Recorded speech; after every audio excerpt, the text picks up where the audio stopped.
የተበላበት አለ እንዴ? እንደ ባቄላ የተበላበት አለ እንዴ የሚል ነው። አዎ አለ። ማን? ታላቁ አባት ዘርአብሩክ። ዘርአብሩክ ምን አደረጉ? አምላክን እንደ ባቄላ በልተዋል። አምላክን እንደ ባቄላ በልተዋል። ገድለ ዘርአ ብሩክ መጽሐፉን ሙስሊም በመጽሐፍ ነው የሚያወራው። እንደነሱ ቻትጂቢት አይጠቀምም። ቻትጂቢት አንጠቀም። ተመልከቱ አምላክ የተበላበት። ጥቅምት በገባ በሶስተኛው ቀን ብፁዕ አባታችን ዘርአብሩክ በስላሴ ስም የተሰራች ቤተ ክርስቲያን ሲያጥን በእግዚአብሔር ትእዛዝ 3 ዕንቁዎች አገኘ። 3 ባቄላ ነገር አገኘ። እሺ ያ ጻድቅ አባታችንም ከፀሐይ 7 እጅ የሚያበሩ 3ቱ ዕንቁዎችን ባየ ጊዜ እጅግ ደስ አለው፣ ተደሰተ። ባያቸው ጊዜ አንስቶ ዋጣቸው፣ በላቸው። ያጀማ እነማን ናቸው? አሳያችኋለሁ። እነማን ተበሉ? 3ቱም ዕንቁዎች በሆዱ ውስጥ ቀን በእርሱ ብርሃን ቆዩ። ከዛ በኋላ በእርሱ ብርሃን ተሞላ። ያም ጻድቅ አባታችን በሆዱ ውስጥ ያሉ የ3ቱ ዕንቁዎች ሚስጥር ሳያውቅ ብዙ ጊዜ ቆየ። ከዚህም በኋላ በብዙ ቀን የ3ቱ ዕንቁዎች ሚስጥር ተገለጠለት። አዳምጡ። እነዚህ ባቄላ 3ቱ የተበሉት ባቄላ እነማን ናቸው? ይሄ ሰውዬ ባቄላ በልቷል። እነዚህ ባቄላ እነማን ናቸው? ተመልከቱ እነማን እንደሆኑ። እነዚህ የዋጣቸው ዕንቁዎች በዕንቁዎች ተመሰሉ እንጂ ዕንቁዎች እንዳልሆኑ አወቀ። ታዲያ ምንድን ናቸው? እነዚያ 3ቱ ዕንቁዎች የተባሉት 3ቱ አካል ሥላሴ በንጽሕት ድንግል ማርያም እንዳደሩ በሆዱ ገብተው ብዙ ቀን የቆዩ 3ቱ አካል ሥላሴ ናቸው። እነዚህ ናቸው ሥላሴዎች እንደ ባቄላ ተበልተው የሰው ሆድ ውስጥ 3 ቀን ቆይተዋል። ክርስቲያን ወገን አምላኬ ብለህ የምታመልከው ይሄ ነው። ህዝበ ክርስቲያን ዲያቆኖቻችሁም እንዳይወራ የፈለጉት ይሄ ነው። ግን አልሐምዱሊላህ ዛሬ 17 ሰው ይሄን እውነታ ሰምቷል። ክርስቲያን ይሄን እየሰማ ካለ እንቅልፍ አይወስድህም። ታስባለህ በደንብ። አምላክህ ነው። አምላክህ እንደ ባቄላ ተበልቷል። ጥያቄ የሚሆነው አምላክ እንደ ባቄላ ከተበላ በምን ወጣ? እቺን እኔ አላቅም፣ እናንተ መልሱልኝ። ይሄ ነው። በጣም ብዙ ማስረጃዎች አሉ፣ አላባክንም። ወንድሞች ይቀጥሉና ኢንሻአላህ እንጨርሳለን። እዚህ ጋር በደንብ ሪከርድ አድርጉ ይሄን ፓርት ማለት ነው። ቆይ ይምሩኝ አንድ ነገር እኔም ልምረጥ ታሳይንናለ። እሺ አዎ እግዚአብሔር 2 ሚስት አግብቶ ዝሙት እንደሰሩበት አሳይን። እሱን ችግር የለብኝም። ያ ትንቢተ ሕዝቅኤል ምዕራፍ 23 አለ፣ ወላሂ አለ። ጀማ ተመልከቱ። እግዚአብሔር እንዲህ ሲል ተናገረኝ። እግዚአብሔር ምን አለ? የሰው ልጅ ሆይ ከአንድ እናት የሚወለዱ 2 እህትማማቾች ነበሩ። እነርሱ በወጣትነታቸው ወራት በግብፅ ሲኖሩ ክብርናቸው አጥተው በመዋረድ አመንዝራ ሆኑ። ከእነርሱ ታላቂቱ ኦሖላ ትባል ነበር፣ እርሷም ሰማርያ ነች። ታናሽቱ ደግሞ ኦሖሊባ ትባል ነበር፣ እርሷም ኢየሩሳሌም ነች። እኔም 2ቱን አግብቼ ልጆች ወለዱልኝ ይላል። ማን? ጀለሴን የተናገረው ማነው? ተመልከት። እግዚአብሔር ምን አለ? 2 ሴቶች ነበሩና እህትማማች ናቸው። እህትማማች አገባ እግዚአብሔር፣ ልጆች ወለዱልኝ። መጽሐፍ ቅዱስ ትንቢተ ሕዝቅኤል ምዕራፍ 23። ከዛ ተጣሉ። በምን ተጣሉ? ተመልከት። የተጣሉበት ምክንያት ብልቶቻቸው እንደ አህያ ዘራቸውም እንደ አለሌ ፈረስ ሆኖ በፍትወት የሚቃጠሉ ወንዶች ተማረከች ያለ። እግዚአብሔርን ከዳችሁ። ለምን ከዳችሁ? ብልታቸው እንደ አህያ የሆነ ተከተለች። ወላሂ መጽሐፍ ቅዱስ ነው። 1977 እትም ማለት ነው። አይታችኋላ? መጽሐፍ ቅዱስ ትንቢተ ሕዝቅኤል ብልቶቻቸው ያን ይናገራል። አውዙ ቢላህ ይቅርታ፣ በጣም ይለቃሉ፣ ግን መጽሐፍ ቅዱስ ነው። ስለዚህ ያ ማስረጃ አቅርበናል። ጨርሻለሁ። ቀጣይ የሚጨመር ካለ ወንድሞች ኢምሩ። አዎ እዚህ አጋጣሚ ላይ ትንቢተ ሕዝቅኤል እዚህ አንድ የክፈተው ያው ቦታ ላይ ማለት ነው። ምክንያቱም ተመሳሳይ ነገር ስላለ እኔ በጣም የገረመኝ ታችኛው አውርድ ወደ ላይ ከፍ አድርጋ ትንሽ ይምሩ አለ ወይስ ነው የተቋረጥኩት? እሺ አዎ እንትን ብልቶቻቸው የሚለው ቦታ ላይ ወሰደልኝ። አንዴ ኔትወርክ ያዘኝ። እሺ ምንድነው እያለ ያለው? ልብ አድርጉ። እዚህ ጋር ያላችሁ በአጠቃላይ በደንብ እንድታዳምጡ የምፈልገው አንድ ነገር እንግዲህ ይሄ መጽሐፍ ምሳሌ ነው ተብሎ ነው የሚታመነው። እንግዲህ አንድ የአምላክ ቃል የሚባል መጽሐፍ ምሳሌ ጠፍቶ ነው ወይ? በአህያ ብልት እንዲሁም በፈረስ በአለሌ ፈረሶች የፍትወት ማለትም ስፐርም ሴል ማለት ነው። እነዚህ እግዚአብሔርን ስትተው እቺ ሴት ምንድን ነው የመረጠችው? ብልታቸው እንደ አህያ የሆነ አለች። ምን አይነት እሺ፣ አንድ አባት ልጁ ብትጠይቀው አባ የአህያ ብልት ምን አይነት ነው ብትጠይቅ በጣም ከባድ ነው። ሀቂቀተን ምን አይነት ነው ተብሎ ቢጠየቅ ማለት ነው። ይሄ ለምሳሌ የማይቀርብ ለአንባቢም በጣም ከባድ የሚሆን አካሄድ ነው። ይህንን ይዘን ደግሞ ኢምሩ አንድ ጥቅስ ላይ ትሄድልኛለህ። እኔ ቪዲዮ ከምከፍት ያው ስለሚያስቸግረኝ ትንቢተ ሕዝቅኤል ምዕራፍ 26 ምዕራፍ 16 ቁጥር 7 ላይ እንሂድ። ተመሳሳይ ነገር አለ።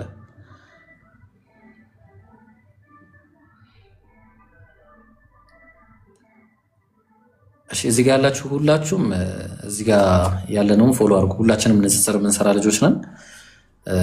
እኔ አቡበከር ማሂር እንዲሁም ኢምራንን ሁላችሁም ፎሎ አድርጉ። እሺ ንጽጽር ላይ እሺ ምን አለ ተመልከቱ። ትንቢተ ሕዝቅኤል ምዕራፍ 16 ቁጥር 7 ላይ በእርሻ ላይ እንዳለ ቡቃያ በዛሁሽ፣ አንቺም አደግሽ ታላቅም ሆንሽ፣ በእጅጉም አጌጥሽ፣ ጡቶችሽም ልብ አድርጉ፣ ጡቶችሽም አጎጠጎጡ፣ ፀጉርሽም አደገ፣ ነገር ግን እርቃንሽን ሆንሽ፣ ተራቁተሽም ነበረ።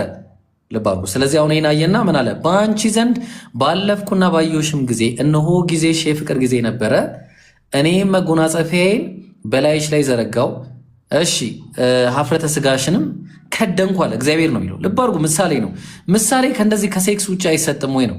ማልኩልሽም ከአንቺ ጋር ቃል ኪዳን ገባው ይላል ጌታ እግዚአብሔር፣ አንቺም ለእኔ ሆንሽ አለ። ቁጥር 26 ላይ እንውረድ።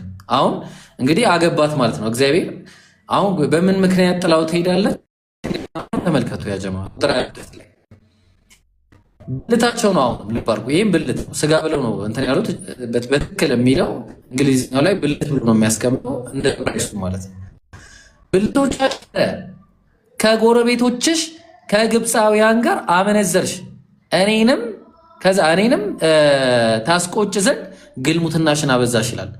ጋይስ ቅድም ብልቶቻቸው ረዣዥም ከሆኑ ማለትም ከአህያ ብልት ጋር እያለ ይናገራል። አሁን ደግሞ እዚህ ጋር ስታየው ወፋፍራም ይላል። አሁን ምንድን ነው እኔ ጥያቄ። አሁን ልብ አድርጉ ያጀማ እንግዲህ የአምላክ ቃል እንደዚህ አይነት ነው ወይ? አሁን ወፍራም ብልትና ረዣዥም ምናምን እና ይህ በጣም እንድታስቡበት የሚፈለግ ነገር ነውና ኢምሩ ሌላ የምታወራው ካለ ቀጥሉ። ሌሎች ጀዛከላ ባይ ዘ ዌይ ኢብራሂም ያነሳ ፖይንት በጣም ወሳኝ ፖይንት ነው። አምላክ እንዴት ነው እንደዚህ የሚናገረው? ቢላህ አለይኩም አምላክ ብልቶቻቸው እያለ እንዴት ነው ይናገራል? እንደ አህያ እያለ ቆይ አሁን አንድ ዲያቆን ወይም አንድ ክርስቲያን ልጅ ዲያቆን ጋር ሂዶ ይሄ እግዚአብሔር እዚህ ጋር ምን እያወራ ነው? ምን ብሎ ነው የሚመለሰው? ምን ብሎ የሚመለሰው? ንገሩኝ እስኪ። አዑዙ ቢላህ አዑዙ ቢላህ አዑዙ ቢላህ። ይሄ ግን አምላካችን የሚሉት ነው። ቀጣይ የማሳያችሁ ደግሞ እዛው የተያያዘ ጉዳይ ነው፣ ግን ከሱ በፊት አቡበከር የሚያሳየን በጣም ከባድ ነገር አለ። አቡኪ ቀጥል ኢንሻአላህ።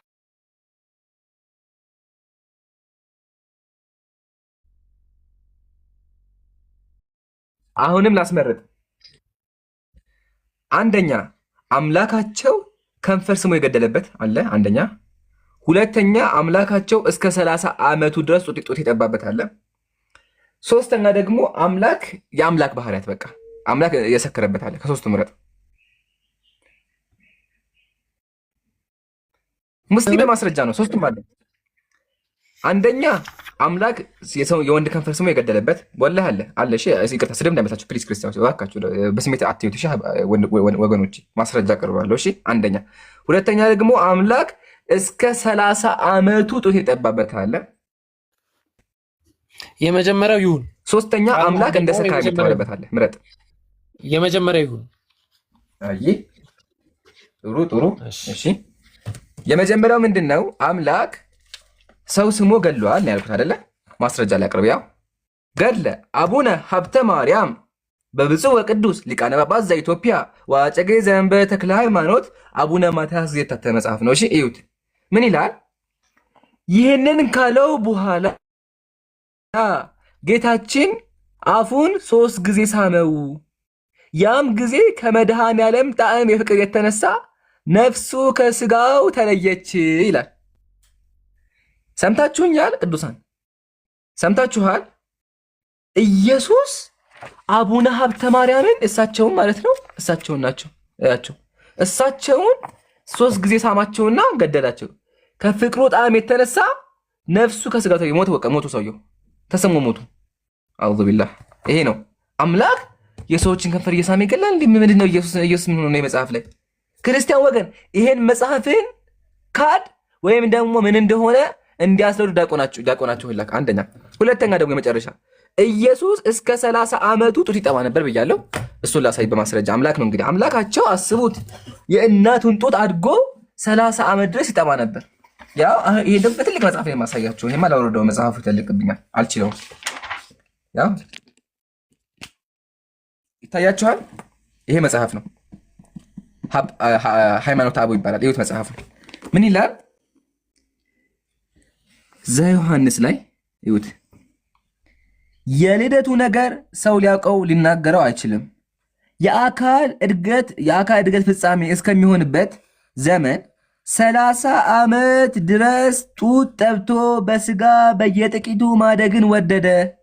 ኢየሱስ 30 ነው። እሺ 30 ዓመት ድረስ ጡት ጠብቶ ቅዱሳን አምላካችሁ ምድር ላይ መጥቶ እስከ 30 ዓመቱ ነዑዙ ቢላህ። እንኳን አምላክ ጤነኛ ሰው እስከ 30 ዓመት አይጠባም።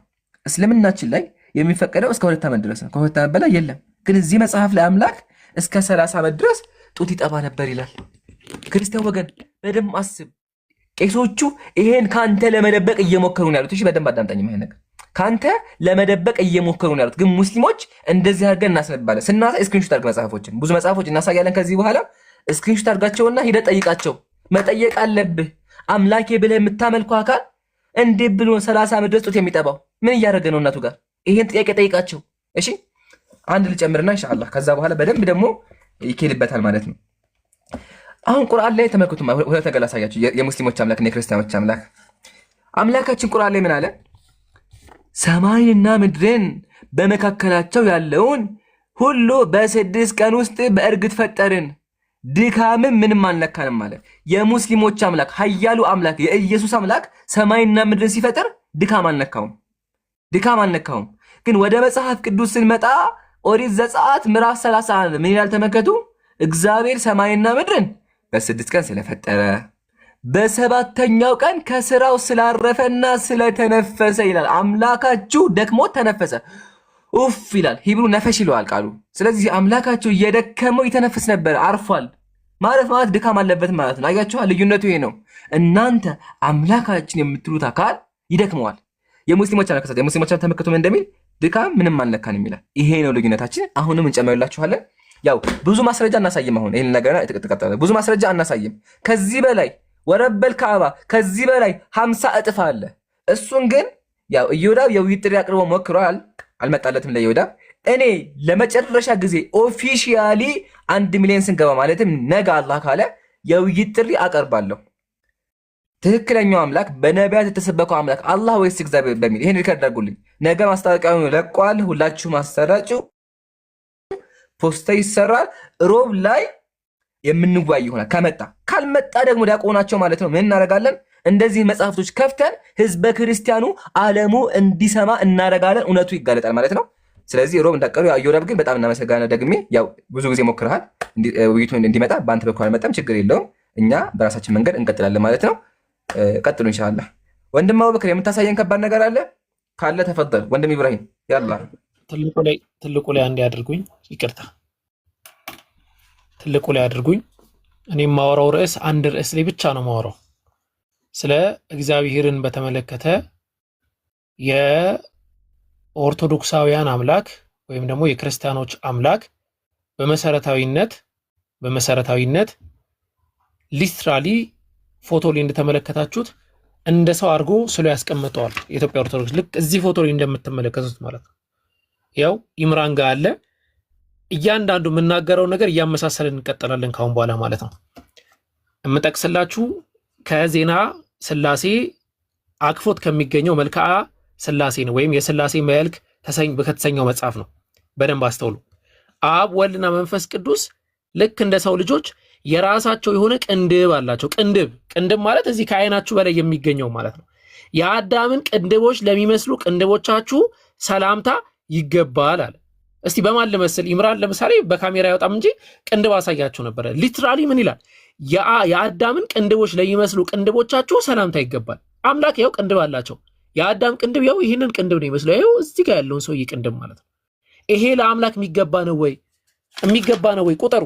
የተወሰነው ነው ማሳያችሁ፣ ሁሉንም አላሳያችሁ። እዚህ ጋር ተመልከቱ ደግሞ ምን እንደሚል። እንደ አሮን ጢም ለሆነው ጢማችሁ ሰላምታ ይገባላል፣ ይሄውም ከልብሳችሁ መጠምጠሚያ ላይ የሚወርድ ነው አለ። ይሄ ረጅሙ ጢም ማለት ነው። እዚህ ጋር ብትመለከቱት እኩል ሁለቱ ላይ ብታደርጉም ደስ ይለኛል።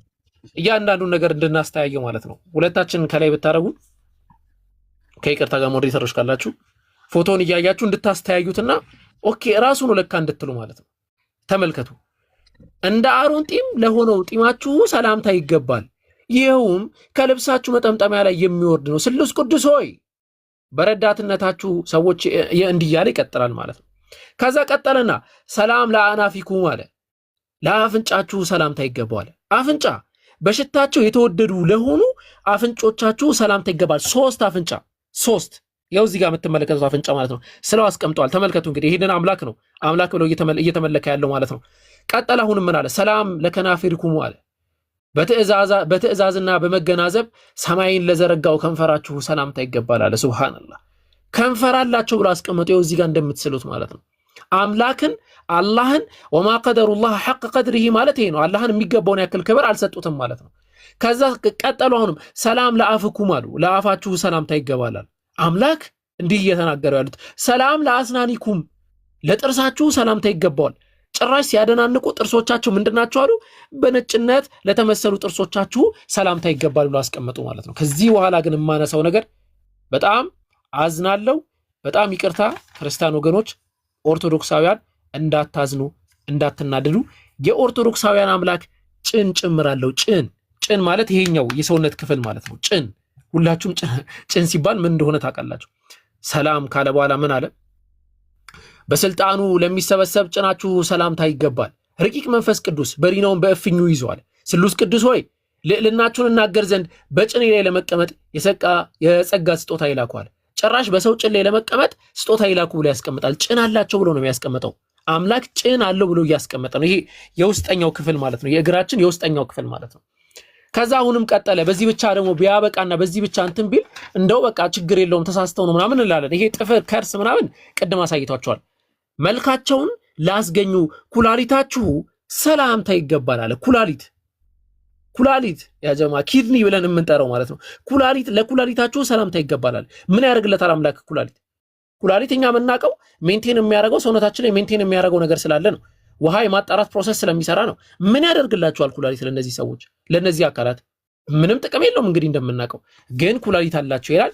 ማሳረጊያ ደግሞ ማድረገው አምላክ እምብርት ጭምራለሁ ማለት ነው። አዳም ያለው አይነት እምብርት አምላክ አለው። በላዩ ለሚያስቀምጥ እምብርታችሁ ሰላምታ ይገባላል። እምብርት አላህ ያሳያችሁ። እንግዲህ እምብርት አላቸው ብሎ አስቀምጧል።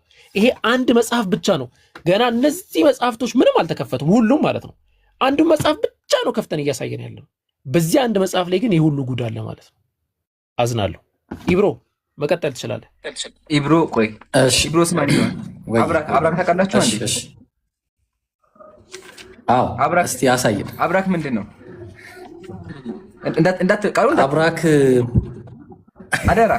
እሺ ተቻለ ያጀማ ቃሉ እንዳትስሙ። ያው በውስጣችሁ አስቡት። አምላክ ማለት ያ ነገር ነው፣ የወንድ ያ ነገር ማለት ነው። ያ ነገር ወላሂ አላችሁ ቃል በቃ መጽሐፉ ይላል። ተመልከቱ። አብ ወልድ መንፈስ ቅዱስ የፍጥራን ሁሉ አብራክ ለፈጠረ አብራካችሁ ሰላምታ ይገባል ይላጣላችሁ እና ከዛ ይቀጥላል። ተመልከቱ። ያው አትልቁ አታብኙ። እሺ ችግር የለም። ተመልከቱ። አብ ወልድ መንፈስ ቅዱስ ሆይ የፍጥረታትን ሁሉ አብራክ ለሚያሰግድ አብራካችሁ። ሙስሊም ምን ትረዳላችሁ መሰላችሁ? ሶስት አምላክ ነው ያለው። ሶስቱም አምላክ አብራክ አላቸው። አብራክ ማለት ያ የወንድ ልጅ ያ ነገር አላቸው። ያው በማስረጃ ሙስሊም ካለ መጽሐፍ ያወራል። ይሄን ነው የደበቋችሁ። ክርስቲያን በደንብ አዳምጡ። ይሄን የደበቁ አሁንም ገና እናሳያለን። እሺ ጀዛከላህ ይምሩ። በጣም እኔ ደግሞ ዛሬ ፍትህ ላይ ነው ደግሞ እኔ ማነሳው ፍትህ ላይ ነው። አንድ 3-4 ጥቅሶች አነሳለሁ። ፍትህ ላይ ነው ማነሳው። እሺ ልብ አድርጉ። ያለው ኦሪት ዘሌዋውያን ላይ ነው። እንግዲህ ሰዎች አምላክ ጋር የአምላክ ጉባኤ የሚገቡት በምን እንደሆነ መስፈርቱን እግዚአብሔር ሊያስቀምጥልን ነው። እንግዲህ እግዚአብሔር ያኔ ተጸጽቶ አሁን አደረገ ምናምን እንዳትሉኝ አደራችሁን። ይህንን መስፈርት መጀመሪያ እንዳታቀርቡልን። መስፈርቱ እግዚአብሔር ኦልሬዲ አቅርቧል። ያቀረበውን ነገር እንቀበላለን። ያን የሚሆን አሁን አምላክ አይሳሳትም ነው። ሰው ምን አለ? ኦሪት ዘሌዋውያን ምዕራፍ 21 ቁጥር 16 ላይ እግዚአብሔር ሙሴን እንዲህ ብሎ ተናገረዋል። በዛ ዘመን ብትሆኑ ምን ትላላችሁ? ለአሮን እንዲህ ብለህ ንገረው፣ ከዘር በትውልዳቸው ነውር ያለበት ሁሉ የአምላኩን እንጀራ ያቀርብ ዘንድ አይቅረብ አለ። እነማ? እውር እንዳትመጣ፣ እውር ከሆንክ እንዳትመጣ እግዚአብሔር ቤት። አንካሳ የምታነክስ ከሆንክ ምናምን እንዳትሄድ። አፍንጫ ደፍጣጣ፣ አፍንጫ ችግር ካለበት ጎራዳ ምናምን ከሆንክ ጭራሽ አፍሪካዊ ምናምን እንዳለ ፊሊፒንስ ቻይኒዝ ፒፕል ምናምን እንዳለ አይገባም። ልብ አድርጉ። ትርፍ አካል ያለው ይሄ ትርፍ አካል 6 ሰዓት 10 እጅ ምናምን ካለ ምናምን እንዳገባም አትገባም። ወይም እግረ ሰባራ አጋጣሚ እኮ ነው። እግረ ቢሰበር ምናምን አገባም እግዚአብሔር ጉባኤ። ከዛ እጀ ሰባራም ከሆነ በቃ የልብህን አይደለም የሚያዩ አካል ነው የሚታየው። ጎባጣ ጉብጠት ካለብህ ወይም ድንክ ይህ እንግዲህ ፈልግ አይደለም አጭር ያረከው ራስን ቀጥቅጠ። አይነ መጭማጫ እንግዲህ ታውቃላችሁ፣ እነ ቻይና ጃፓን እነዚህ ሁሉ አይገቡም። እከካም የከት ችግር ካለብህ፣ ቋቁቻ ካለብህ ወይም ደግሞ ጃንደረባ ማለት ታውቃላችሁ፣ ብልቱ የተቆረጠበት። በማንኛውም አይነት ሁኔታ ሰዎች ብልታቸው ሊቆረጥ ይችላል። ስለዚህ ነውረኛ እንዳይቀርባል። ለምንድን ነው የማይቀርበው ታውቃላችሁ? ነገር ግን ነውረኛ ነውና። ሲጀመር ነውር ነው እንዴ? ይሄ አለመኖር ነውር ነው እንዴ? አንካሳ መሆን ነውር ነው? እውር መሆን ነውር ነው? እሺ፣ ነገር ግን ነውረኛ ነውና መቅደሶቼን እንዳያረክስ ወደ መጋረጃው አይግባ። እንዳያረክስ ብራዘር፣ ታረክሳለህ እያለ ነው መጽሐፉ። ምንድን ነው የሚሻላችሁ? እንዳታረክስ ነው። በቃ አንተ ታረክሳለህ። ኦኬ፣ ልቀጥል። ሁለት ጥቅስ ነው የምጨምርላችሁ። ኦሪት ዘዳግም ምዕራፍ 23 ቁጥር 1 እና 2 ላይ ምን ይላል? እኛ አይደለም የኢብራሂም መጽሐፍ አይደለም ጋይስ፣ የአምላክ መጽሐፍ ነው። ይኸው መጽሐፉ የኔ አይደለም። ቀቁ ሊላ ያው እንግዲህ እኔ አላነበውም። ይሄኛው የተቀጠቀጠ ብልቱም የተቆረጠ ወደ እግዚአብሔር ጉባኤ አይግባ አለ። ምንድን ነው ችግሩ ነው ማለት? ብልቱ መቆረጥና መቀጥቀጥ፣ ይሄ ነገር መቀጥቀጡ ምንድን ነው ከእግዚአብሔር ጋር የሚያገናኘው ነገር? ምንም የሚያገናኘው ነገር የለም። እንዴ ለምንድን ነው አይግባ የሚባለው ነው ጥያቄያቸው። ፍትህ ነው ወይ? አይደለም። ዲቃላ ወደ እግዚአብሔር ጉባኤ አይግባ አለ። ምን አጠፋ ዲቃላው? ያጠፉት እኮ እናትና አባቶች ናቸው። ዲቃላው ምን አደረገ? እናትና አባቱን አልተባበረም፣ አንሶላ አላጋፈፋቸው። ምንድን ነው ጥፋቱ? ልጁ የተወለደው ምን አገባው እሱ? እስከ 10 ትውልድ ነው የማይገባው። ደግሞ እስከ 10 ትውልድ ድረስ ወደ እግዚአብሔር ጉባኤ አይግባ አለ። ዋይ ምን አረገ ይህ ሰውዬ? ይሄ ልጅ ምን አረገ? እውነት አምላክ ፍትሃዊ ነው ወይ? በጣም ትልቅ ጥያቄ ነው ያለን። ስለዚህ እንግዲህ እኔ ጥያቄ በጣም ከባድ ነው። ይሄ አሁን እዚህ ጋር ያሉት ሰዎች የማይገቡበት ምክንያት አልተገለጸልንም። ሶስተኛ የመጨረሻ ብዙ ነገር ነው ያለው እንደ ነገር ግን 3 ላንሳና ይበቃኛል ማለት ነው። ሌሎች ወንድሞች ይቀጥላሉ። አንደኛ ሳሙኤል አይ ቲንክ ሁለተኛ ይመስለኛል። ኦፕስ እሺ፣ እንትኑ ሄደ። ቆይ አንድ ጊዜ የታለ ይኸውና። እሺ አይ ቲንክ ሁለተኛ ሳሙኤል ምዕራፍ 11 ላይ ከቁጥር አይ ቲንክ 4 አካባቢ ይጀምርና ታሪኩ ይነግረናል ማለት ነው። እንግዲህ ዳዊት ታስታውሱ እንደሆነ አንድ የደፈራት ሴት ነበረች። ዳዊትም ልኮ ስለ ሴቲቱ ጠየቀ። አንድ ሰው ኦኬ፣ ጉዳዩ ከዚህ ነው የሚጀምረው። እንዲሁም ሆነ እነሆ ወደ ማታ ጊዜ ዳዊት ከምንጣፍ ተነሳ፣ በንጉሱም ቤት በሰገነት ላይ ተመላለሰ። በሰገነቱም ሳለ አንዲት ሴት ስትታጠብ አየ። ሴቲቱም መልከ መልካም ነበረች አለ። ሰዎችን ሴት አያትና ራቁቷን ሲያየት አስጠራት። እንግዲህ ነብይ ነው፣ ልብ አድርጉ። አስጠራት። አረቺ እኮ የኦሪዮ ሚስት ነች አሉት። ያው የኦሪዮ ሚስት ቤርሳቤ አይደለችም? ምን ኧረ አይመለከተኝም። ዳዊት ጠርቶ አመጣት። ተኛ ከእሷ ጋር ከርክሰቷም ነጽታ ስለነበረ ከእሷ ጋር ተኛ። አስገደዳት። ሴቲቱም አረገዘች። አሁን ዳዊት እንግዲህ በቃ ባልየው ሲመጣ በቃ ምንድን ነው ያደረገው? ከአንዳንድ ማለት ነው ለባልየው ደብዳቤ ጽፎ በእጁ ሰጠው። በራሱ እጅ ከፍቶ እንዳይነግሮ። ከዛ በኋላ ለጀነራሉ አስላከ፣ እንዲገደል አደረገ ማለት ነው። ኔክስት ምዕራፍ ላይ ነው አሁን ትልቁ ቁም ነገር ያለው። ሁለት ወንጀል ሰርቷል ይህ ሰውዬ ዳዊት። እንግዲህ ዳዊት ምን አደረገ? አንደኛ ሴቲቱን ደፍሯል ያለ ፍቃዷ። ሁለተኛ ደግሞ ምን አደረገ? ሰው ገሏል። እግዚአብሔር ምንድን ነው ነው? አሁን ፍትህ ነው ጥያቄ፣ ፍትህ ነው። እንግዲህ እግዚአብሔር ምን አለ?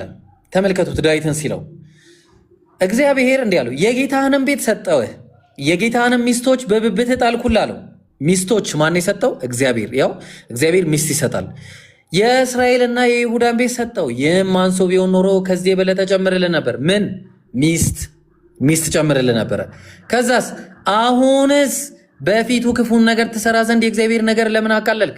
ኬጢያዊ ኦርዮንም በሰይፍ መተህ ሚስቱን ለአንተ ሚስት ሆነ ዘንድ ወስደሃል፣ እሱንም በአሞን ልጆች ሰይፍ ገላል አለው። ስለዚህ አቃለኛልና ኬጢያውንም የኦርዮ ሚስት ለአንተ ሚስት ሆነ ዘንድ ወስደሃልና ለዘላለም ከቤት ሰይፋት አይቀርም አለው። እግዚአብሔር እንዲህ ይላል። እንግዲህ ፍትህ ሊሰጠን ነው። እንግዲህ ያጠፉት ሴቶቹ ሳይሆኑ ዳዊት ነው ያጠፋው። አሁን ዳዊት ሊቀጣ ልናይ ነው። እንግዲህ ልብ አድርጉ። እግዚአብሔር እንዲህ ይላል አለ፣ እነሆ ከቤት ክፉ ነገር አስነሳለሁ፣ ሚስቶችህንም በዓይን ፊት እወስዳለሁ። እሺ ወስዶስ ምን ሊያደርጋቸው ነው? ለዘመድህ ሰጣቸዋለሁ አለው። ከዛስ በዚህችም ፀሐይ ዓይን ፊት ከሚስቶችህ ጋር ይተኛል። ዋት አንዴ እግዚአብሔር ያስደፍራቸዋል። ምንድን ነው ያጠፉት? እንዳውም ምን አለው እግዚአብሔር? አንተ ይህን በስውር አድርገኸዋል፣ እኔ ግን ይህን በእስራኤል ሁሉ ፊትና በፀሐይ ፊት አደርገዋለሁ አለ። ሱብሓነላህ። እኛ እንደዚህ አይነት አምላክ አናውቅም። በቀለኛ ያላጠፋን የሚቀጣ አምላክ አናውቅም። አላህ ምን ብሏል ቁርአን ላይ? ወላ ተዚሩ ዋዚረቱን ዊዝረ ኡኽራ፣ አንደኛዋ ነፍስ ያላጠፋች ስትሆን የሌላኛዋን ነፍስ ወንጀል አትሸከምም። ተግባባን? ሰው እነዚህ በምን ጥፋታቸው ነው? ሴቶቹ ባላቸው ማግጦባቸው እንዲሁ ራሱ ተበድለዋል፣ በደል አለባቸው። ይሄ በደላቸው ሳያንስ እግዚአብሔር ደግሞ አደባባይ ላይ ወስዶ አስደፈራቸው። ይሄ ነው አምላክ፣ ፍትሃዊ አምላክ። ራሳችሁን መርምሩ ክርስቲያኖች፣ መጽሐፋችሁን አንብቡ። ስለዚህ አመሰግናለሁ። ጊዜውን አልውሰድ፣ ይበቃኛል። ይብሉ። ጀዛከላሁ ኸይረል ጀዛ። ያ ጀማ አሁን ኢብራሂም ያሳየን ነገር ምንድን ነው? አምላክ ሴቶችን ህዝብ ፊት አስደፍር ነበር። መጽሐፈ ሳሙኤል ላይ የእግዚአብሔር ቃል ላይ ነው ያለው። አምላክ ፍትህ አያደርግም እንዴ? ፍትህ ባል ነገር አያውቅም?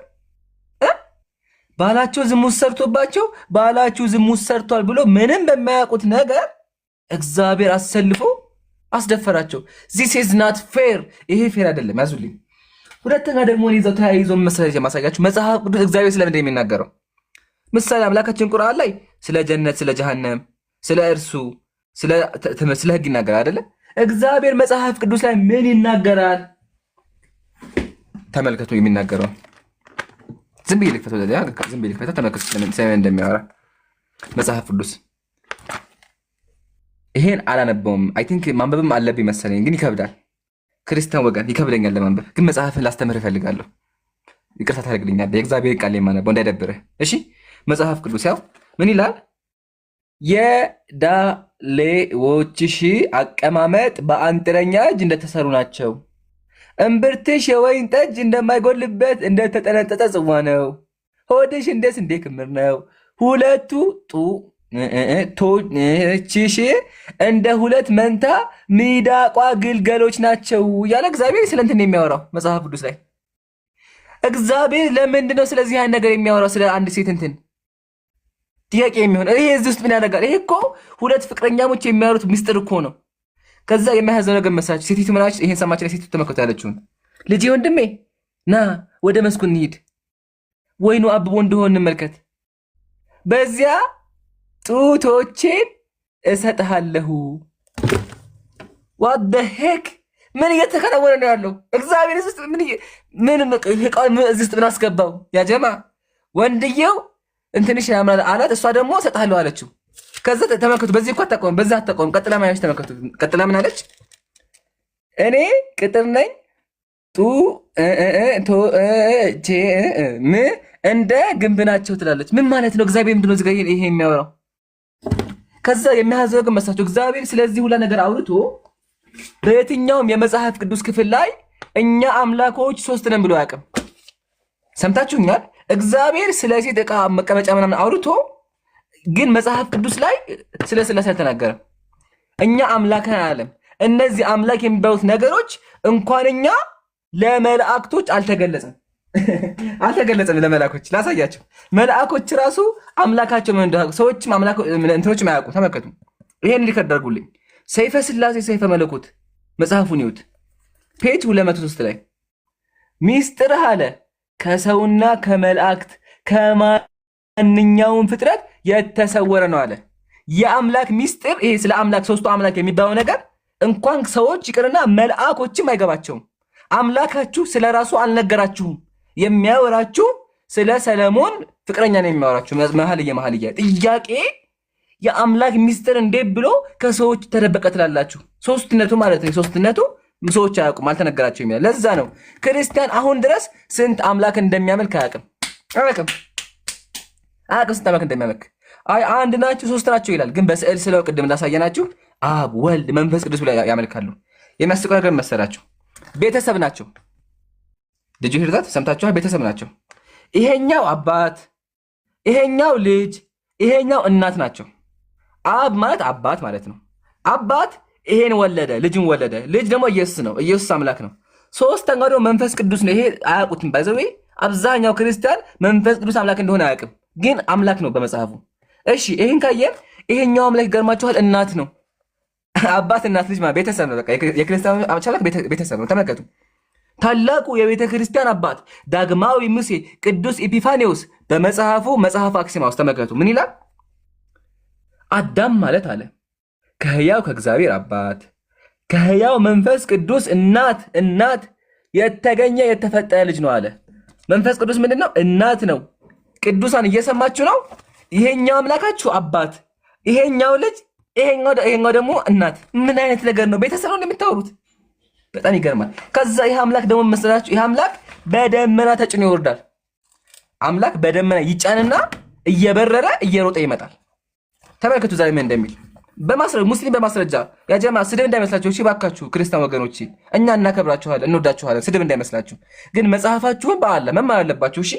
ስለዚህ ቄሱ የደበቃችሁን ነገር እኛ ገልጠን መጽሐፉን ገዝተን እያስተማራችሁ ነው።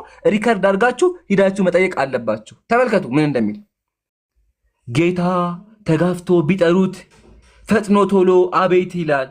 በብርሃን ደመና ተጭኖ ወርዶ አዳም አዳም ብሎ ጠርቶ ምን ሆን ካለው ይላል። እግዚአብሔር አምላካችሁ በደመና ተጭኖ ያው ተጭኖ አምላክ ተጭኖ ይመጣል። ቅዱስ ክርስቲያኖች አዳምጡ። አምላካችሁ ተጭኖ ይወርዳል። ተጭኖ ወርዶ አዳም አዳም ይላል። አምላክ ደመና ተጭኖ ይወርዳል። አረ ይሄ አይደለም፣ ይሄ አይደለም። አምላክ ይበራል። አምላክ ይበራል። ወላሂ ይበራል። መጽሐፍ ቅዱስ ነው ያለው። ላሳያችሁ ነው። መጽሐፍ ቅዱስ ተመልከቱ ምን እንደሚል። በጣም ይገርማል እኮ ሱብሃንአላህ ነው። በጣም አዝናለሁ ይሄ ነገር ስናገር፣ ግን መጽሐፉ ነው ተመልከቱ። ሰማዮችን ዝቅ ዝቅ አደረገ ወረደ። የክርስቲያኖች አምላክ ወረደ። በኪሩቤል ላይ ተቀምጦ ምን አደረገ? በረረ። አያችሁ፣ ሙስሊም በማስረጃ አምላካችሁ ይበራል። ምን እየተከናወነ ያለው? ያውም በመልአክ ላይ ሆኖ ኪሩቤል ላይ ተቀምጦ ይበራል። ኪሩቤል መልአክ ነው። እሱ ላይ ወጣበትና ይጋልባል ማለት ነው። ይበራል እሱ ላይ ሆኖ። ይሄ ምን አይነት አምላክ ነው ክርስቲያን ወገን? ይሄ እንዴት ነው? ያልገባኝ ነገር ይሄ ነው። ምንድነው? ምን እየተከናወነ ያለው? ኢቭን ደግሞ ይሄ ነገር ነቢያቶቹ እንዳይገባቸው ነቢያቶቹን የእግዚአብሔር ነቢያት እግዚአብሔር ያወዛግባቸው ነበረ። እግዚአብሔር ነቢያቶቹ እንዳይገባቸው ያታላቸው ያጭበረብራቸው ነበረ። ራሱ እግዚአብሔር አለ። ተመልከቱ። ራሱ እግዚአብሔር ምን ተመልከቱ። ትንቢተ ሕዝቅኤል ላይ ነብዩ ቢታለል ቃልንም ቢናገር ያንን ነብይ ያታለልኩት እኔ እግዚአብሔር ነኝ አለ። ማነህማ? እኔ እግዚአብሔር ነኝ አለ። እግዚአብሔር የገዛ ነቢያቶቹን ያታላለ። እጄም በእርሱ ላይ ዘረጋለሁ፣ ከህዝቤ ከእስራኤል መካከል አጠፋዋለሁ አለ።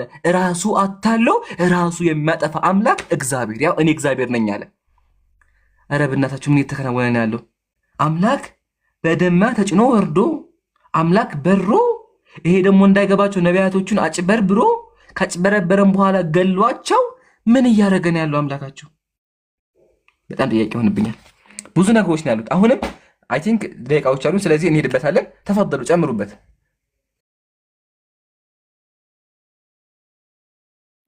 አቡኪ አለ ወይስ ኦኬ፣ ቀጥልሽ።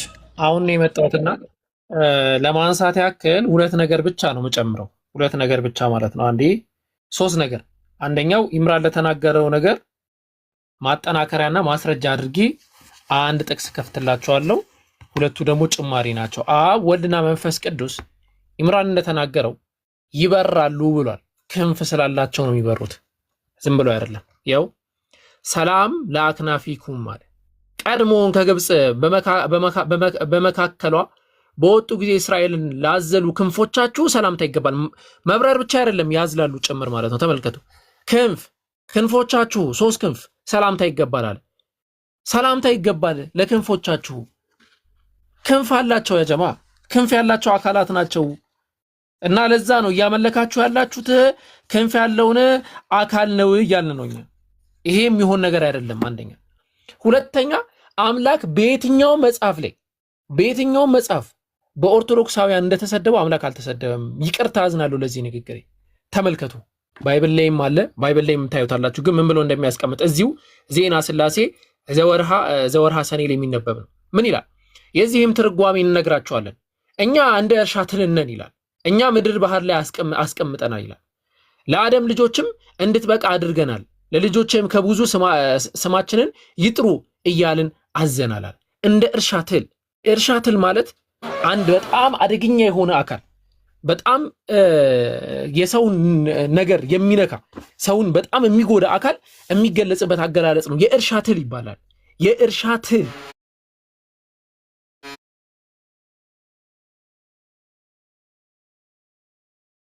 ተብሎ ይጠራል ማለት ነው። አሁን ደግሞ ማሳያችሁ ጥቅስ፣ አሁንም በድጋሚ ክርስቲያን ወገኖቼ ይቅርታ፣ እንግዲህ መጽሐፍቶቻችሁ፣ መምህራኖቻችሁ፣ አባት እናቶቻችሁ ነው ይህንን ያስቀመጡት። ስለዚህ ያንን እኛ ደግሞ ማንበብ እናንተ እንድታቁና እርማት እንድታረጉ፣ መጽሐፍቶች እየታረሙ ነው፣ እርማት እንድታረጉ ይህንን እናሳያችኋለን ማለት ነው። አሁን ማሳያችሁ ደግሞ ምንድነው? በክርስትና አስተምህሮ መሰረት አምላክ ራሱ ያዘዘው ትልቅ የሆነ ትእዛዝ አለ። ስለዚህ ትእዛዝ በደንብ እንሄድበታለን ብዬ አስባለሁ። እኔ አንድ ነገር ብቻ ነው ማሳያችሁ። ያ ትእዛዝ ቅዱስ መሳሳም ተብሎ ይጠራል። በቀላሉ ስንመለከተው ማለት ነው። ቅዱስ የሆነ መሳሳም ማለት ነው። ያ ቅዱስ መሳሳም ማለት ምን ማለት ነው? ኢየሱስ ክርስቶስ ራሱ ያስተማረው ነው። ልክ ኢየሱስ ክርስቶስ ሲመጣ ልክ ከአንድ ሰው ጋር ሲገናኝ ከንፈር ለከንፈር ይሳሳም ነበረ። መጽሐፉ ነው የሚያስቀምጠው ይሄንን። ከዛስ ያ ደግሞ እንዲያደርጉ ክርስቲያኖች ያንን ባለማድረጋቸው እንደሚወቀሱም ጭምር ያስቀምጣል። አውዙ ቢላሂ ሚነሽ ሸይጣኒር ረጂም። ተመልከቱ። ሆሚሊ ኦን አወር ሎርድ በተሰኘው የቅዱስ የኤፍሬም መጽሐፍ ነው አሁን ማሳያችሁ ማለት ነው። እዚህ መጽሐፍ ላይ ምን ብሎ እንደሚያስቀምጥ ልንገራችሁ። ከ13 ቻፕተር ቁጥር 13 እና 14 ላይ የሚገኘው ከ13 ጀምሬ ላስቀምጥላችሁ ማለት ነው።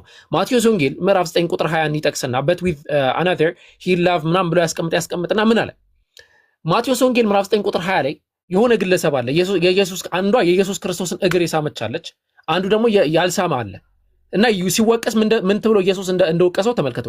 by her who kissed his feet አለ። ያቺ የሱን እግሩን በሳመችው አለ he was rebuked እሱ ምን ተደረገ? ተወቀሰ አለ who did not desire to kiss his lips አለ። አውዙ ቢላሂ ሚነሽ ሸይጣኒር ረጂም። ከንፈሩን ለመሳም ባለመፈለጉ ምክንያት ምን ተደረገ? ሪቡክር ተደረገ፣ ተወቀሰ። ያስወቅሳል። የኢየሱስ ክርስቶስን ከንፈር አልተሳመም ተብሎ ማለት ምን ማለት ነው? ይሄ ማለት ምን ማለት ነው? ይሄ ከዛ ምን ብሎ አስቀመጠ? ከቅዳሴ ስርዓት በኋላ አለ and አለ if defiled lips were sanctified by kissing his feet አለ ኃጢአተኛ የሆነች አካል፣ ዝሙተኛ የሆነች አካል የኢየሱስ ክርስቶስን እግር በመሳማ ምክንያት ብቻ ኃጢአቷ ይቅር የተባለላት ከሆነ how much more should be no pure lips be sanctified by kissing his mouth አለ። ሱብሃንአላህ። ከንፈሩንስ በመሳም እንዴት ነው ሰው ይቅርታ የማይባለው? እንዴት ነው ኃጢአቱ ይቅር የማይባልለታል? ይኸው ተሳሳሙ ብሎ ያስቀምጣል ማለት ነው። for the sinful woman by her kissed received the grace አለ። ያቺ ኃጢአተኛ የነበረች ዝሙተኛ የነበረች ሴት እርሱን በመሳማ ምክንያት ምን አግኝታለች? ይቅር ተብላለች፣ ግሬስ አግኝታለች፣ ጸጋ አግኝታለች።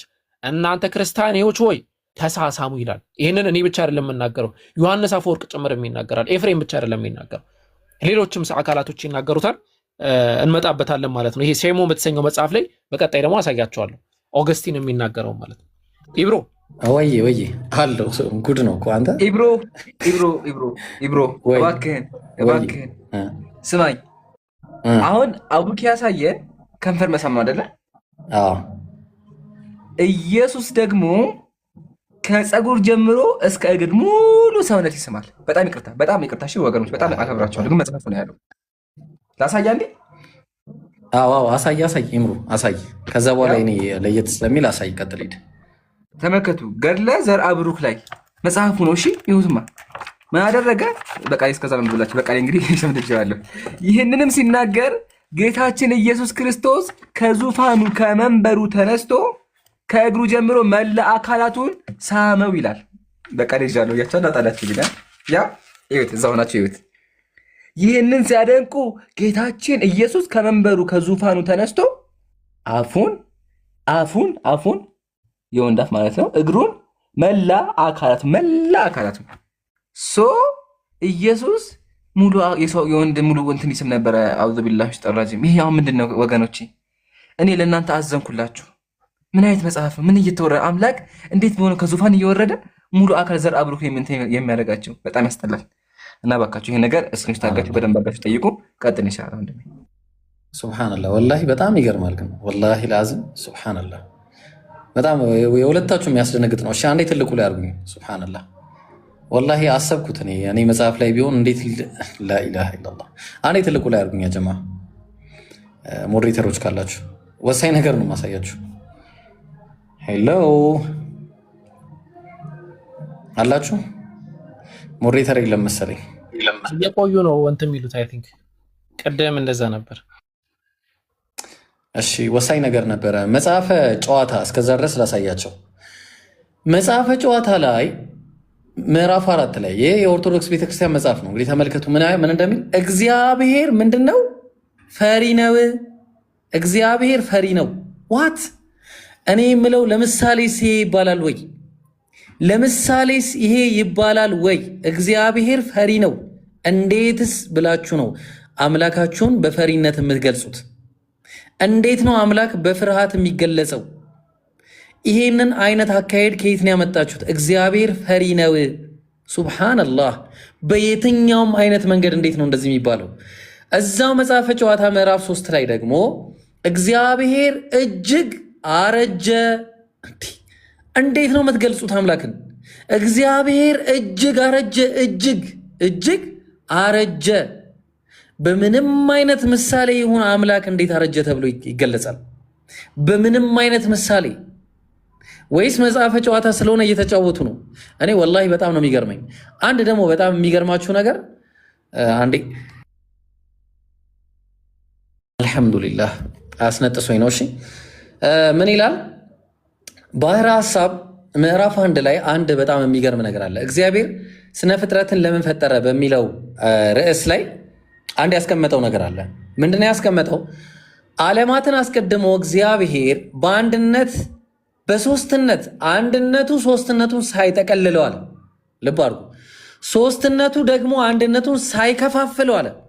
ስለዚህ እግዚአብሔር ይጠቀለላል፣ ይከፋፈላል ማለት ነው። ልብ አድርጉ ያጀማ፣ እግዚአብሔር ይከፋፈላል። አያችሁ ምን እንዳስቀመጠ ተመልከቱ። ብቻ በደንብ አድርጋችሁ አዳምጡ።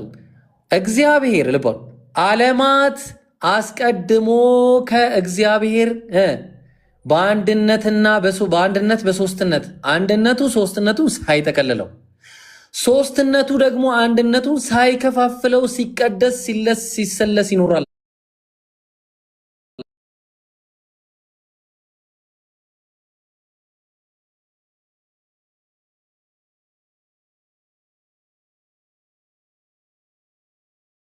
እውነት የአምላካዊ ባህሪ ነው ወይ ነው? አምላክ በባህሪው እንደዚህ አይነት ተለዋዋጭ ነው ወይ? ስለዚህ አንዴ ልድገምላችሁ። እዚህ ጋር እግዚአብሔር እጅግ አረጀ። ይኸው ኢብራሂም አይደለም ያለው መጽሐፉ ነው ያለው። መጽሐፈ ጨዋታ ስጋዌ ምዕራፍ 3 ላይ ማለት ነው። በተመሳሳይ መጽሐፈ ጨዋታ ምዕራፍ 4 ላይ እግዚአብሔር ፈሪ ነው። ፈሪ እንዴት ነው አምላክን እንዴት ነው ይህንን አምላክ አምልክ ብላችሁ የምትጠሩ? በየትኛው አይነት መንገድ ነው ይህንን አምላክ አምልኩ ብላችሁ የምትጠሩ? እግዚአብሔር ፈሪ ነው ብቻ ሳይሆን አንድ ልጨምርላችሁና እመለሳለሁ። ይበቃኛል። እዚህ ላይ አንድ ይሄ ሁሉ በነገራችሁ ላይ የእግዚአብሔር ባህሪያቶች ናቸው። ኢምሩ ወርዷል። አንድ ያስገቡት ኢምራንን አስገቡት በላቸው። ኢምራንንም ካለ አብዱልከሪምና እንትናንም አስገቧቸው። እሺ ማን ነው? ማሂርና አብዱልከሪም። እሺ ምን ይላል ተመልከቱ። እኔ ወላሂ በጣም ነው የሚገርመኝ። እኔ ለአምላክ እንደዚህ አይነት ባህሪ መስጠት በራሱ ምን አይነት እኔ እንዴት እንደምንስማማ እኔ አላቅም። ወዴት እንደምጠሩን ራሱ እኔ አላቅም። እግዚአብሔር ሰውን በምድር ላይ በመፍጠሩ ተጸጸተ። እንዴት ነው የሚጸጸት አምላክ የማመልከው? እንዴ የሚጸጸት አምላክ ብቻ አይደለም። እግዚአብሔር ምን ያደርግ ነበር መሰላችሁ? ተመልከቱ ምን እንደሚል አንደኛ ቆሮንቶስ ምዕራፍ 1 ቁጥር 25 ላይ ከሰው ይልቅ የእግዚአብሔር ሞኝነት ይጠባልና። ሃው ዴር ዩ ጋይስ! እንዴት ነው አምላክን በሞኝነት የምገልጹት? ኢምራን የምትፈልጋቸውን ሳባቸው ስለማላቃቸው በጣም ይቅርታ ወንድሜ ስላቋረጥኩ። ኢምራን መሳቢያ ሰጥቶ ሞዴሬተሪ ነጥቀኛል። ሞዴሬተሪ መልስልኝ አንተ ሰውዬ። እሺ ምን ችግር የለም። ኢምራን መሳቢያ ያለውን ማስገባት ይችላል። እሺ ግን አንዴ ቆይ አትሄድሻ እንዲያስገባኝ ልወደና ሞዴሬተር እንዲሳይል ድጋሚ ይገባል። እሺ ኦኬ እሺ ያ ጀማ ልብ አድርጉ። በሞኝነት ተገለጸ። ከዛ ደግሞ ቀጠልና ከእግዚአብሔርም ድካም የሰው ድካም ይበረታልና አለ። እንዴት ነው አምላክ በድካም የሚገለጽ? እንዴት በድካም የሚገለጽ አምላክን ነው አምልኩ የምትሉን? ይሄ በጣም ከባድ ነገር ነው። በጣም ከባድ ነገር ነው። ስለዚህ እንደዚህ አይነት አምላክ አምልክ ብላችሁ መጠራት በራሱ ለኛ በጣም ከባድ ነው። ስለዚህ መስተካከል ይገባዋል። ኦኬ ቀጥል አቡኪ አለ።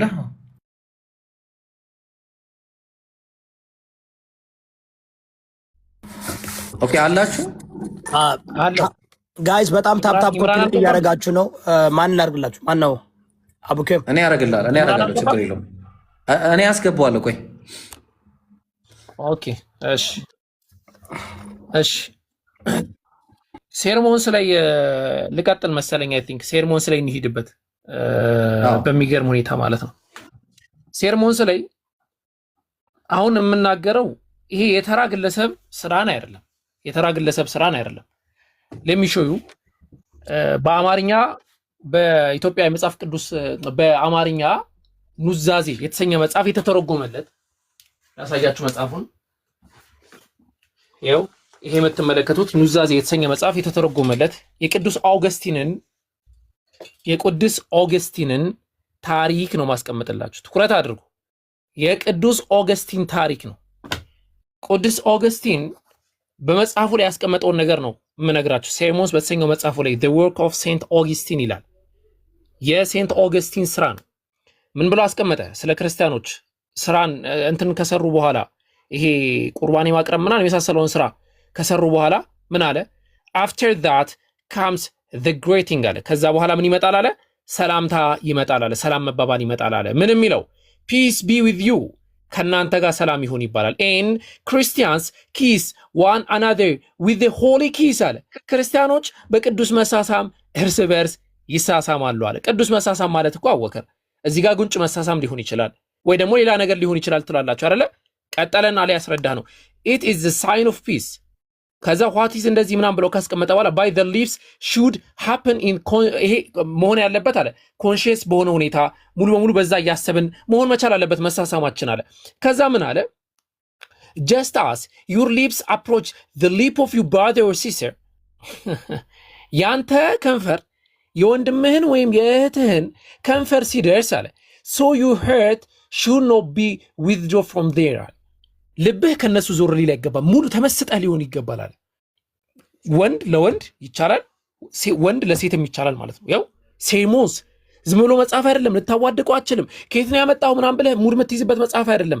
የቅዱስ ኦገስቲን መጽሐፍ ነው። the work of Saint Augustine ተመልከቱ። ሴርሞንስ የተሰኘው መጽሐፍ ላይ ነው የሚያስቀምጠው። ገጹ 255 ላይ ነው የሚገኘው ይሄ ነገር። ይሄንን ክርስቲያኖች እንዴት አድርጋችሁ ነው የተቀበላችሁት? ቢላሂ አለይኩም እንዴት ነው ትፈጽሙታላችሁስ ወይ? ያስቀምጣል። ከዛም በኋላ ታሪኩን ያስቀምጣል። ከዛ በኋላ የኢየሱስን ደም እንጠጣዋለን ይላል። the lord የሎርድን Christ or drink the blood of the lord አለ። የሎርድን ደም እንጠጣለን ብሎ ያስቀምጣል። ከዛ በኋላ ይሄንን እንዴት አድርጋችሁ ነው የተቀበላችሁት? የተራ ግለሰብ ጽሁፍ አይደለም። ቀደም ያሳየኋችሁ ዶክተር ኦፍ ቸርች ተብሎ የሚጠራው የኤፍሬምን ነው። አሁን ደግሞ ያሳየኋችሁ ከእርሱም በላይ የሆነውን የኦገስቲንን ነው። ኦገስቲን እሱ ነው እንዲህ ብሎ የሚያስቀምጠው። ያው ያንተ ከንፈር ከወንድምህ ወይም ከእህትህ ከንፈር ጋር ሲገናኛል so your heart should not be withdrawn from there ልብህ ግን ከነሱ ዞር ሊል አይገባም ማለት ኮንሺየስ መሆን መቻል አለብህ አለ። ኮንሺየስነስ ያስፈልጋል ስትሳሳም አለ። ይሄንን ቅዱስ መሳሳም ክርስቲያኖች ትፈጽሙታላችሁ ወይ? እስቲ እናያለን። ኢምራን ከገባ አስቀጥለው። ምንም እየታየኝ አይደለም። ኢብሮ ጀዛከላህ ቀጥሏል። ካሜራ ችግር አለበት። ብለርድ አድርጓል። እስቲ ድጋሚ አድርገው አንዴ። ሞዴሬተር አስተካክሉታል። እንደዚህ እናድርገውና ኦልራይት። እሺ ጀዛኩሙላሁ ኸይረል ጀዛ። በደንብ ብዙ ነገር እየተማራችሁ ነው ያ ጀማ። ኮሜንትን አይ ቲንክ ሙስሊሞች ኮሜንት ይከፈት እያላችሁ ነው። ኮሜንት ያልከፈት ነው መሰላችሁ ክርስቲያኖች እንዳይሳደቡ ነው። እሺ በላህ አለይኩም። ተሳድበው መጥፎ ነገር ከሚሰሩ ተቀምጠው እንደው እየከበዳቸውን ቢያዳምጡ ይሻላል። እሺ ዲያቆናታውን ከስር ሲገቡ እያየናቸው ነው። ያዳምጡ በደንብ ዲያቆናቸው ራሱ መጥቶ ያዳምጡ በደንብ ብለን ነው። እሺ አሁን ደግሞ የማሳያችሁ መሰላችሁ ክርስቲያን ወገኖቻችን አምላካችን ብለው የሚያመልኳቸው አምላኮች አሉ። አብ ወልድ መንፈስ ቅዱስ ሶስት አምላክ ያመልካሉ። አንድ አካል በአንድ መለኮት አንድ ብለው ያመልካሉ። እሺ ጥያቄ ይሄ አስተምሮ ከየት መጣ ስንል እግዚአብሔር መጽሐፍ ቅዱስ ላይ ምን አለ? ሽማ እስራኤል አዶናይ ኤሎሄኑ አዶናይ ኢኻድ አለ። እስራኤል ሆይ ስማ አምላካችን ያህዌ አንድ እግዚአብሔር ነው አለ። እግዚአብሔር አንድ ነው አለ መጽሐፍ ቅዱሱ። እነሱ ምን አሉ? ሶስት ናቸው አሉ። ቅዱሳን ሶስት አምላክ አለ የሚለውን ከየት ነው ያመጣችሁት ታውቃላችሁ? ይሄ አገር የመጣው ከህንድ አገር ነው። ከህንድ ሀገር ጭናችሁ ያመጣችሁት። ህንዶች ከናንተ ከ1500 ዓመት በፊት ያው ልጅ አባት መንፈስ ብለው ያምናሉ። ይሄንን ራሱን ያጀማዩት መልኩን ብቻ ቀየራችሁ። ያው መልኩ ብቻ የተቀየረው ይሄኛው ወጣትን ይሄኛው ደግሞ ሽማግሌ ነው። መልኩን ብቻ ቀየራችሁ አምላኮቻችን ብላችሁ አመጣችሁ። የሚያስቀረገ መሰላችሁ ህንዶች ራሱ ምን ይላሉ? የእኛም አምላክ እኮ ሶስት አካል ነው እንጂ አንድ አምላክ ነው ይላሉ። ተመልከቱ ምን እንደሚሉ እዚህ ጋር መጽሐፋቸው ላይ ማለት ነው።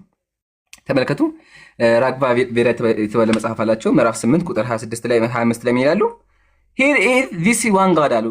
አንድ አምላክ አለ አሉ እነሱ። አያችሁ አይደለ? አንድ አምላክ አለ፣ ሶስት አካል አለ አሉ መጽሐፋቸው ላይ እንደናንተ። ስለዚህ ክርስቲያን ወገን በደንብ አዳምጥ። ሶስት አምላክ አለ አብ ወልድ መንፈስ ቅዱስ የሚለው አስተምሮ ከህንድ ሀገር ተጭኖ ነው የመጣው። ህንዶች ከናንተ በፊት ያው እንደናንተ ስለው ስዕሉ ራሱ አንድ አይነት ያው ስዕሉ ራሱ አንድ አይነት ተደርድረው እኩል ተቀምጠው ይስሩ ነበር። እናንተ ደግሞ ይሄን ኮርጃችሁ አምጥታችኋል። እና ባካችሁ እግዚአብሔር ያልተናገረውን ነቢያት ያልሰበኩትን አምላክ አታምልኩ። ማምለክ ያለባችሁ አንዱን አምላክ ነው እንጂ ሶስት አምላክ ሊኖር አይችልም። ግን መጽሐፋችሁ ተመከቱ። መጽሐፋችሁ ይላል ስላሴ አለ።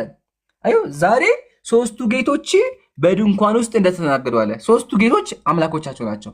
እንዴት ብሎ ሶስት ጌታ ይኖራል? ቅዱስ ወገናችን አዳምጥ እስኪ። እንዴት ነው ሶስት አምላክ የሚኖረው? ስለዚህ ባካችሁ ሳረፍድባችሁ ከእንደዚህ አይነት አስተምሮ እራሳችሁን አውጡ። አንድ አምላክ ነው ያለው ነው። እሺ አንድ ደግሞ የሚጨመላችሁ መሰላችሁ ኢየሱስ ላይ ነው። ኢየሱስ ፍቅር ነው ይባላል በክርስትና። አምላካችን ነው፣ አምላካችን ሰው ገሎ አያውቅም ይባላል።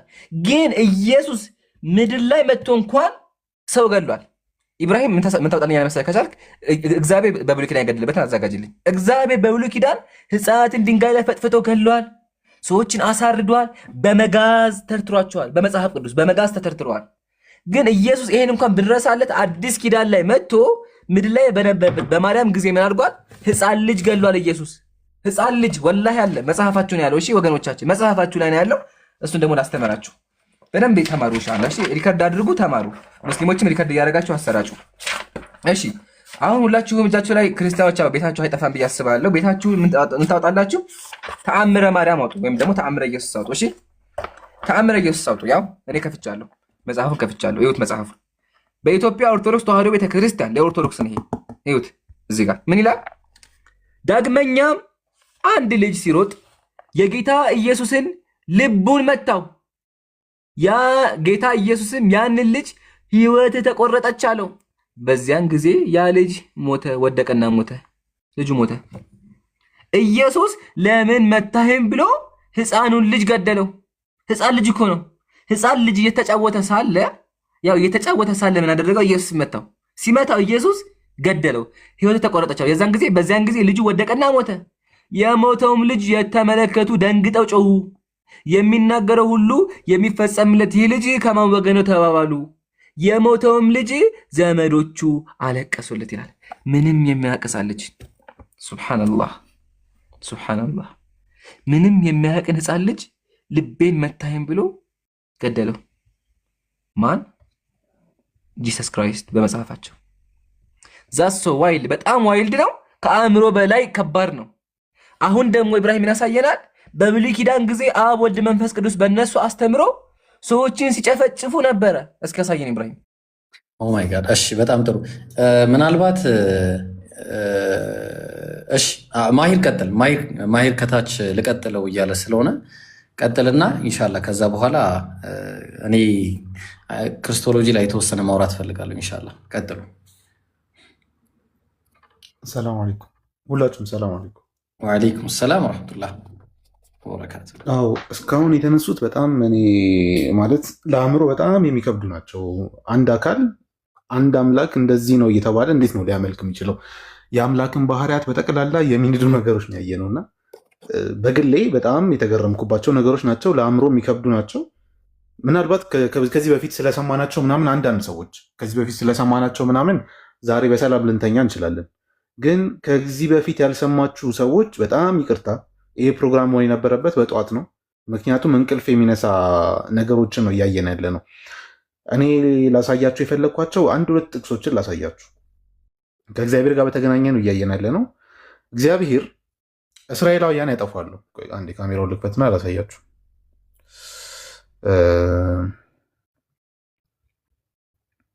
እስራኤላውያን እንግዲህ እግዚአብሔር ያጠፋሉ። ከዛ እግዚአብሔር እነዛን እስራኤላውያን ይቀጣቸዋል። አሁን የሚቀጣቸው ምን አይነት ቅጣት ነው? እነዛ እስራኤላውያን እነሱ ላጠፉት ነገር ወይም ደግሞ ሰዎቹ ላጠፉት ነገር የሚቀጡት እነማን ናቸው የሚለውን ነገር ስንመለከት መጽሐፍ ቅዱስ ላይ እንዲህ ይለናል። ተመልከቱት በደንብ። ኦሪት ዘሌዋውያን ምዕራፍ 26 ከቁጥር 27 እስከ 29 ያለውን በራሳቸው ተመልከቱት። ምን ይላል?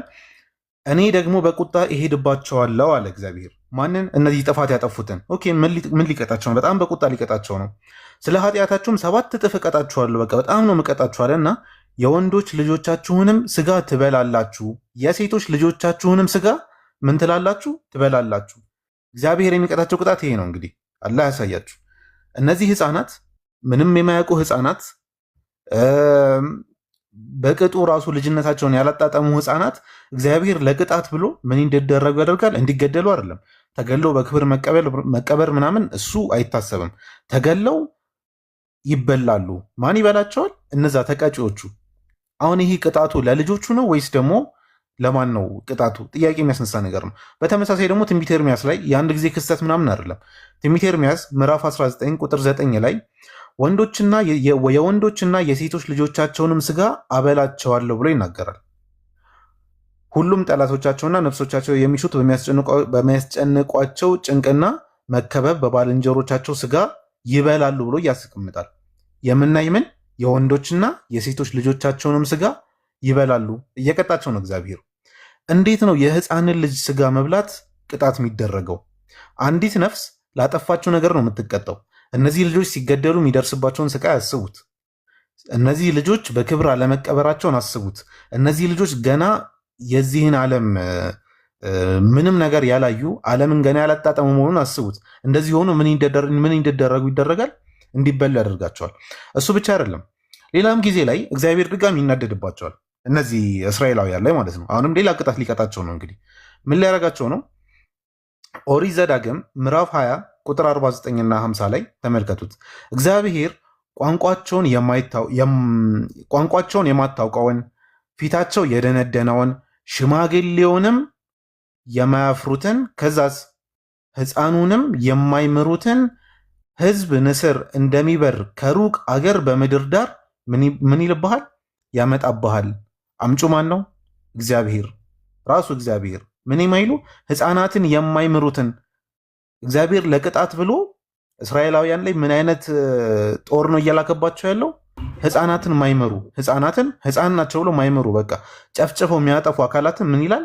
ይልክብሃል። ከዛ ቁጥር 53 ላይ ወረድ ይልና ጠላቶችህም ከበውህ ባስጨነቁህና መከራ ባሳዩህ ጊዜ አምላክህ እግዚአብሔር የሚሰጥህን የሆድህን ፍሬ የወንዶችና የሴቶች ልጆችህን ስጋ ትበላለህ ይላል።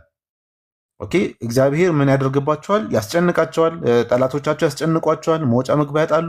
ከዛ በኋላ ምን ታደርጋላችሁ ብሎ ይነግራቸዋል።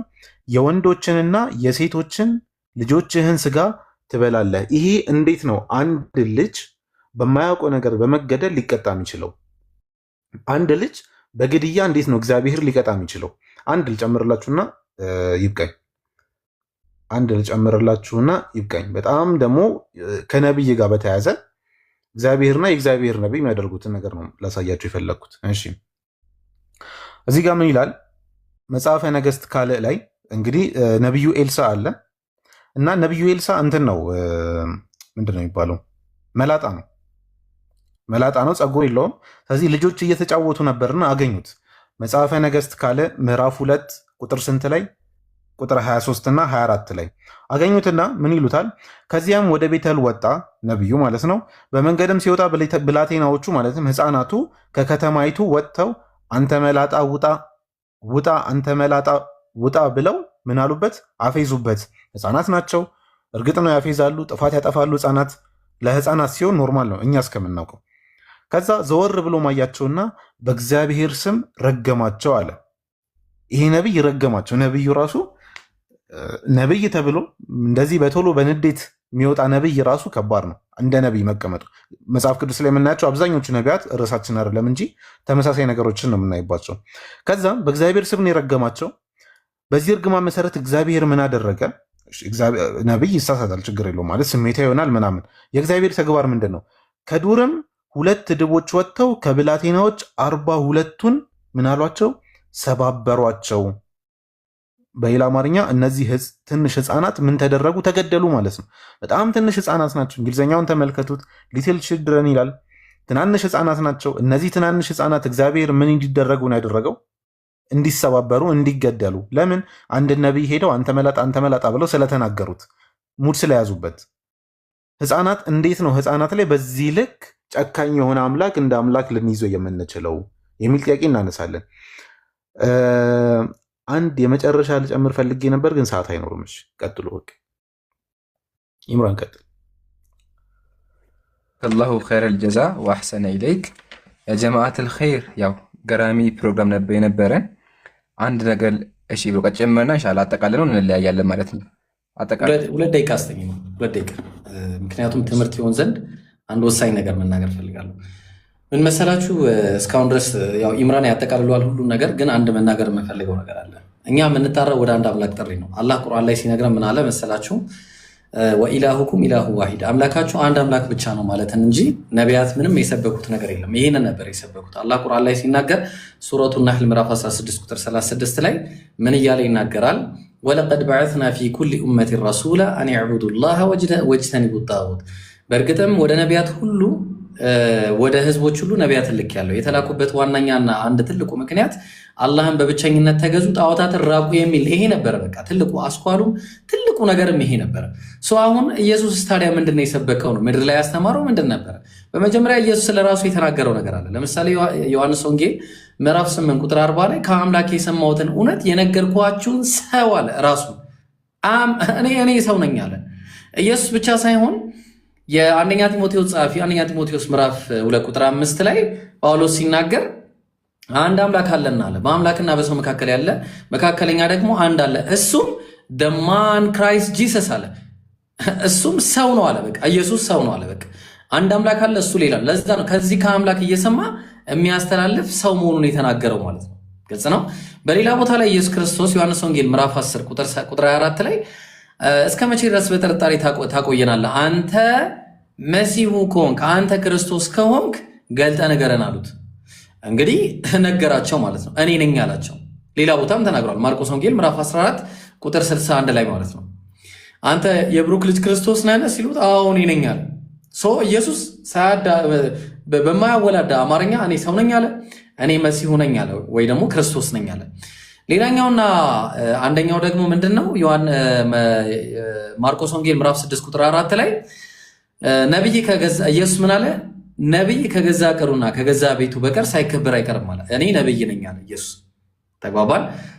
ኢየሱስ ክርስቶስ ነብይ ነው፣ ሰው ነው፣ እንዲሁም ደግሞ መሲህ ነው ማለት ነው። ግልጽ ነው። በዛ ላይ ደግሞ አምላክ አለኝ አለ። ዮሐንስ ወንጌል ምዕራፍ 17 ቁጥር 3 ላይ እውነተኛ አምላክ ብቻ ነው ከአንተን የላከውን ኢየሱስ ክርስቶስ ያውቁ ዘንድ ይህች የዘላለም ሕይወት ናት አለ። ስለዚህ እውነተኛ አምላክ ብቻውን የሆነ አንድ አምላክ እንዳለ ሰብኳል። ያ ደግሞ አብ መሆኑ ሌላ ቦታ ላይ እንመጣበታለን። ስለዚህ ከዛ ምን አለ ኢየሱስ? የላከውንም ኢየሱስ ክርስቶስ ያውቁ ዘንድ አለ። እኔ መልእክተኛ ነኝ አለ። ኢየሱስ መልእክተኛ መሆኑን ተናገረ፣ እንዲሁም ደግሞ አምላክ እንዳለው ተናገረ።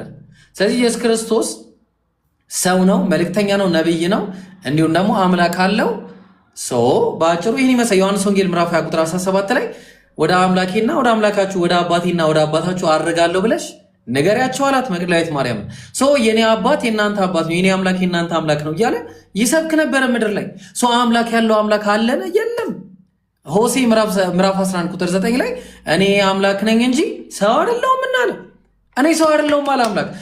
ሰው ካልሆነ ኢየሱስ ሰው ከሆነ አምላክ ሰው አይደለም፣ ሰው ሊሆንም የተገባው አይደለም። ምክንያቱም አምላክ ሁሉን አዋቂ ነው። ሁሉን አዋቂ የሆነው አምላክ ሁሉን አላዋቂ የሆነ ካላችሁ ይሄ ከአምላክ ባህሪ ጋር የሚሄድ አይደለም ማለት ነው።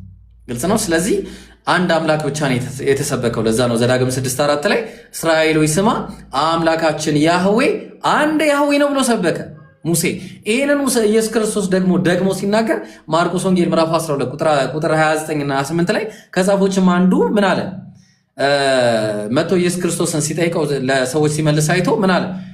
ኢየሱስን ከትእዛዛት ሁሉ ፊተኛይቱ ማንኛይቱ ናት ብሎ ሲጠይቀው እስራኤል ሆይ ስማ ጌታ አምላካችን አንድ ጌታ ነው በማለት ነው የመለሰው ማለት ነው። ስለዚህ ይህንን ይመስላል። አንድ አምላክን በብቸኝነት ተገዙ፣ ነፃ ትወጣላችሁ። ከምትፈሩት ነገር ሁሉ ትድናላችሁ። ከጀሃነም እሳት ወጥታችሁ ጀነትን ትገባላችሁ። እስልምናን ሰዎች እንደሚሏችሁ ሳይሆን እስልምና የነቢያት ሃይማኖት ነው። ግቡና አንብቡት።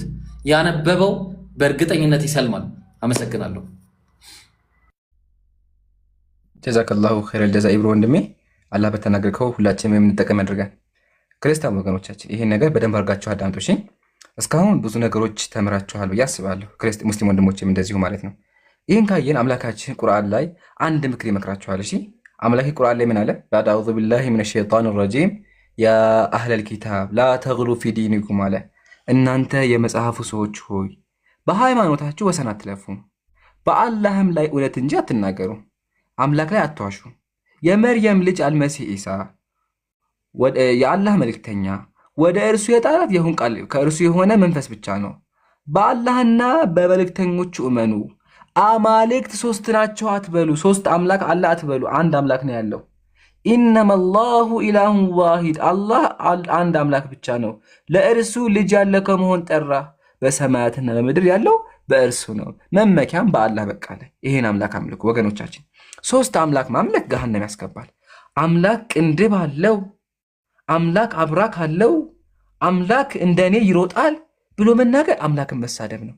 እሺ ወገኖቻችን፣ አምላክ ሰዎችን አስገድሎ አምላክን መሳደብ ነው። ከዚህ አስተምሮ ወጥታችሁ ፍትሃዊ የሆነውን ነቢያት የሰበኩትን አንዱን አምላክ አምልኩ። አምላካችን ቁርአን ላይ ምን አለ? ወለቀድ በአትና ፊ ኩሊ ኡመቲን ረሱላ፣ በየህዝብ ሁሉ መልእክተኛ ላክን፣ አን ያዕቡዱላህ አላህን አምልኩ በማለት አለ። ስለዚህ ኢየሱስ የሰበከውን አምላክ አምልኩ። ኢየሱስ ምን አለ? ቅድም ኢብራሂም እንደጠቀሰላቸው ዮሐንስ ወንጌል ምዕራፍ 17 ላይ እውነተኛ አምላክ ብቻ የሆንክ አንተ የላከውንም ኢየሱስ ክርስቶስ፣ ኢየሱስ የተላከ ነው። ስለዚህ ባካችሁ ሰው ከማምለክ ወጥታችሁ አንዱን አምላክ አምልኩ። ይሄ ጥሪያችን ነው። በዚህ መንገድ ከቀጠላችሁ ገሃነም ነው የምንገቡት። አምላክ ከወንድ ጋር ይሳሳምበት ካላችሁ፣ አምላክን ከሰደባችሁ ገሃነም ነው የምንገቡት። ለዛ አምላካችን ቁርአን ላይ ምን አለ? ወማ ቀደሩላህ ሐቀ ቀድሪህ፣ እነዚህ ሰዎች አምላክን ተገቢ ክብሩን አላከበሩትም ይላል። ስለዚህ ባካችሁ አምላክ ላይ አትዋሹ ነው። ይህን ሁላ ስናቸው እነሱ ተመከቱ። ምን ይህን ሁላ ሰብከናቸዋል አይደለ?